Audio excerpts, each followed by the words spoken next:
आ गया है। 5वीं तक के ऑफलाइन क्लासेस स्थगित कर दिए गए हैं। सभी सरकारी और निजी स्कूलों के लिए आदेश जारी किए गए हैं। नर्सरी से लेकर 5वीं तक की क्लास अब ऑनलाइन होगी। ऑफलाइन क्लासेस बंद कर दिए गए हैं। बड़ी खबर, जिस तरह से AQI यानी कि एयर क्वालिटी इंडेक्स दिल्ली की जहरीली हो चुकी है और ग्राफ 4 लागू हो चुका है, उसको देखते हुए सरकार ने बड़ा फैसला लिया है। नर्सरी से लेकर क्लास 5 तक यानी कि कक्षा 5वीं तक जो ऑफलाइन क्लासेस होती थी वो बंद हो गई हैं। अब नर्सरी से लेकर कक्षा 5 तक की ऑनलाइन क्लासेस होंगी और ये सरकारी और प्राइवेट दोनों स्कूलों में ये नियम लागू होगा।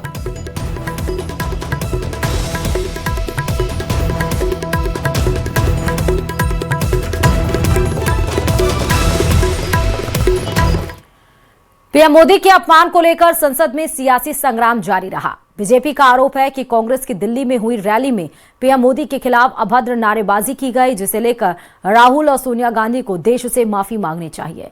वहीं प्रियंका गांधी का कहना है कि रैली में किसने क्या कहा ये किसी को नहीं पता। बीजेपी बगैर किसी बात का मुद्दा बना रही है। देखिए रिपोर्ट।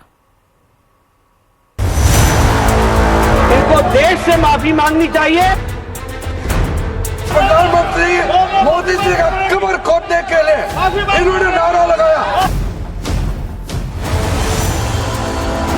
संसद में कार्यवाही शुरू होने के बाद जमकर हंगामा हुआ। शोरगुल और अव्यवस्था के कारण दोनों सदनों की कार्यवाही स्थगित करनी पड़ी। लोकसभा में केंद्रीय मंत्री किरण रिजिजू जबकि राज्यसभा में केंद्रीय मंत्री JP नड्डा ने प्रधानमंत्री नरेंद्र मोदी के कथित अपमान का मुद्दा उठाया। नड्डा ने सोनिया गांधी से माफी मांगने की मांग भी की। इस तरीके की बात कहना एक प्रधानमंत्री जी के खिलाफ और मृत्यु की कामना करना, यह अपने आप में बहुत ही निंदनीय है। इसके लिए हमारे नेता प्रतिपक्ष और कांग्रेस पार्टी के नेता यहां बैठी हैं, आदरणीय सोनिया गांधी जी, इनको देश से माफी मांगनी चाहिए। लोकसभा में किरण रिजिजू ने कहा कि कांग्रेस की रैली में पीएम मोदी का अपमान हुआ। नेता प्रतिपक्ष देश से माफी मांगे। प्रधानमंत्री मोदी जी का कमर खोदने के लिए बात कहा गया है। ये इस देश के लिए बहुत दुखद समय है कि कांग्रेस पार्टी ऐसा शब्दों का इस्तेमाल करते हैं और सारे कांग्रेस पार्टी पूरे का पूरे नेतृत्व उस रैली में मौजूद थे और प्रधानमंत्री मोदी जी का कमर खोदने के लिए इन्होंने नारा लगाया। इस देश के लिए इससे शर्मनाक, इससे ज्यादा दुर्भाग्यपूर्ण कोई चीज नहीं हो सकता है। वहीं पीएम मोदी के अपमान के आरोपों पर प्रियंका गांधी ने कहा कि ये सब सुनी सुनाई बातें हैं। बीजेपी मुद्दों से ध्यान भटका रही है। हम लोग आपस में बात कर रहे थे कि किसने कहा ये सब, हमें तो मालूम ही नहीं है। हमें मंच पे तो बिल्कुल ऐसा नहीं हुआ। फिर पता चला कि पब्लिक में किसी ने इंटरव्यू दिया, पब्लिक में कोई कह रहा है, कोई कार्यकर्ता है या कौन है, किसी को मालूम भी नहीं है कौन है, उनको खुद नहीं मालूम कौन है। कल रामलीला मैदान में SIR के खिलाफ राहुल गांधी ने रैली की थी। इसको लेकर केंद्रीय मंत्री प्रहलाद जोशी ने कहा कि कांग्रेस में सबसे पहले SIR लागू होना चाहिए। ये तो कांग्रेस पार्टी में जब तक SIR नहीं होगा तब तक तो कुछ बनने वाला नहीं है। लेकिन मुझे लगता है ये राहुल गांधी और उनके पार्टी को उनके पूरा जो टीम है, गैंग है, उन लोगों का ये जो दिमाग चोरी हो गया है, होश चोरी हो गया है। बीजेपी का आरोप है कि कांग्रेस पार्टी की रैली में नारे लगे कि मोदी तेरी कब्र खुदेगी, आज नहीं तो कल खुदेगी। बीजेपी ने कहा कि ऐसे नारे कांग्रेस पार्टी की सोच और मानसिकता को दिखाते हैं। Bureau report, news 18।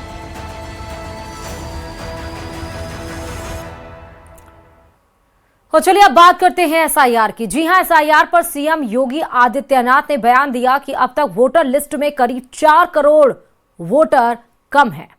ये बीजेपी के वोटर हो सकते हैं, इसीलिए बीजेपी कार्यकर्ता इनका नाम जुड़वाने के लिए जी जान से जुट जाएं। इसे लेकर अखिलेश ने सोशल मीडिया पर पोस्ट कर तंज कसा कि पीडीए प्रहरी की वजह से बीजेपी के वोटर कम हो गए हैं। वहीं इस पर वार पलटवार भी जारी है। देखिए रिपोर्ट।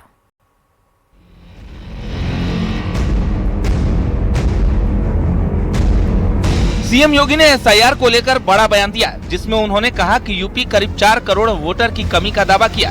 सीएम योगी ने बीजेपी कार्यकर्ताओं से आह्वान किया कि वे हर बूथ पर पूरी जिम्मेदारी से पात्र मतदाताओं का नाम लिस्ट में जुड़वाने के लिए जुट जाएं। 18 वर्ष से ऊपर का हर वयस्क मतदाता जो उत्तर प्रदेश का निवासी है, वह मतदाता सूची में नाम उसका होना चाहिए कि नहीं होना चाहिए। सीएम योगी ने कहा कि 18 साल से ज्यादा उम्र के हर शख्स का नाम वोटर लिस्ट में होना चाहिए और इस तरह यूपी में वोटर्स की संख्या 16 करोड़ होनी चाहिए, लेकिन एसआईआर के बाद वोटर लिस्ट में नाम 12 करोड़ हैं। 1 जनवरी 2026 को जो भी युवा 18 वर्ष का होगा वह मतदाता बनने का हकदार होगा। ये संख्या बढ़नी चाहिए 15 करोड़ 44 लाख से 16 करोड़ तक, लेकिन ये संख्या बढ़ी नहीं है, घटी है। 15 करोड़ 44 लाख से घट करके ये हो गई है 12 करोड़। वहीं अखिलेश यादव ने सीएम योगी के बयान पर सोशल मीडिया पर पोस्ट कर लिखा, इस बात का मतलब ये हुआ कि पीडीए प्रहरी के चौकन्ने रहने से एसआईआर में बीजेपी का जुगाड़ नहीं हो पाया। वोटर लिस्ट में सबूत के अभाव में हटाए गए नाम में 85 से 90% वोटर बीजेपी के निकले, मतलब सारी गड़बड़ी बीजेपी के वोटर कर रहे थे। यूपी के आगामी विधानसभा चुनाव में 403 सीटों पर बीजेपी के कुल 3 करोड़ 40 लाख मतदाता कम हो गए, मतलब एसपी के पीडीए के आगे बीजेपी रेस से बाहर हो जाएगी। एसआईआर पर अखिलेश यादव के बयान पर डिप्टी सीएम ब्रजेश पाठक ने पलटवार किया। उन्होंने कहा कि जैसे बिहार में आरजेडी के जंगल राज को लोगों ने नकार दिया, वैसे ही यूपी में एसपी गुंडा राज को यूपी के लोग कभी नहीं भूलेंगे। अखिलेश यादव जी दिग्भ्रमित हैं, उनकी दाल कहीं गलने वाली नहीं है। जैसे बिहार में आरजेडी को जंगल राज को लोगों ने नकार दिया है, उत्तर प्रदेश में भी समाजवादी पार्टी के जंगल राज गुंडा राज को कभी लोग नहीं भूलेंगे और इनकी कोई दाल यहाँ गलने वाली नहीं है। कांग्रेस के सांसद इमरान प्रतापगढ़ी ने एसआईआर को लेकर कहा कि जब तक एक एक वोट न जोड़ जाए, तब तक ये चुनाव आयोग की जिम्मेदारी है कि वो समय सीमा बढ़ाता रहे। ये विषय ऐसा है कि चुनाव आयोग एक स्वतंत्र संस्था है और स्वतंत्र संस्था की जिम्मेदारी बनती है कि वो लोगों के मताधिकार को सुरक्षित रखे। तो जब तक एक एक वोट लोगों का जुड़ न जाए, तब तक चुनाव आयोग की जिम्मेदारी बनती है कि डेट बढ़ाता है। वहीं बीजेपी के नवनिर्वाचित अध्यक्ष पंकज चौधरी का कहना है कि पीडीए सिर्फ विपक्ष की कल्पना है, सिर्फ कहने से किसी का भला नहीं होता। पीडीए उनका कल्पना है, पीडीए बोलने से नहीं पीडीए होता है। भारतीय जनता पार्टी सर्व समाज के लिए काम करती है।